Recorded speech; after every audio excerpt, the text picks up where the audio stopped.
WOLF stock analysis Tuesday and onwards. So am I buying? I'm covering all that in the short 1 minute video, so watch till the end. Specifically Wolfspeed, I do see it like down a bit, like 4% or something down. Actually up, my bad. But higher time frame like does not look that good. So what the hell's going on with this? Well, I've done 40,000 videos and I'm going to stick to my edge. It has taken me 5 years to come to this point, but in this pretty much kind of instance here, I started selling Wolf. It's not just like it's like some type of like a trendy thing to be bearish. No, like I began when it was $10. And that's like 5 months ago.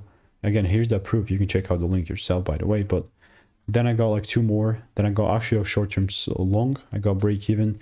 And then it's a sell side for me, unless I see a big catalyst or breaks above $4.